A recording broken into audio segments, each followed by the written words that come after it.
વડોદરા લોકસભાના ઉમેદવાર ડોક્ટર હેમાંગ જોશી દ્વારા જનસંપર્ક કરવામાં આવી રહ્યો છે। ઠેર ઠેર અલગ અલગ જે વિસ્તારો છે ત્યાં પહોંચી અને ફેરણી કરવામાં આવી રહી છે।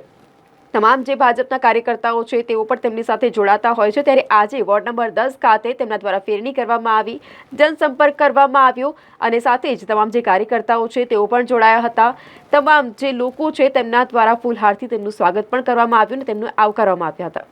આજે અકોટા વિધાનસભા અંતર્ગત વોર્ડ નંબર 10ના લોકસંપર્ક અને ફેરણીનું આયોજન કરવામાં આવ્યું છે, જેની અંદર વડોદરા મહાનગરના ડેપ્યુટી મેયર આદરણીય ચિરાગભાઈ બારોટ, સંગઠનના શહેરના મહામંત્રી આદરણીય રાકેશભાઈ સેવક, વોર્ડ નંબર 10ના સર્વે કાઉન્સિલરશ્રીઓ, સર્વે વોર્ડ નંબર 10ના પ્રમુખ મહામંત્રીશ્રી, કાર્યકર્તાઓની પૂરી ટીમ સાથે મળી અને લોકોનો પ્રતિસાદ મેળવી રહ્યા છે। લોકોનો આવકાર અને સત્કાર અમને ખૂબ જ જંગી માત્રામાં મળી રહ્યો છે અને આ જ લોકોનો ભારતીય જનતા પાર્ટી ઉપર વિશ્વાસ દર્શાવે છે।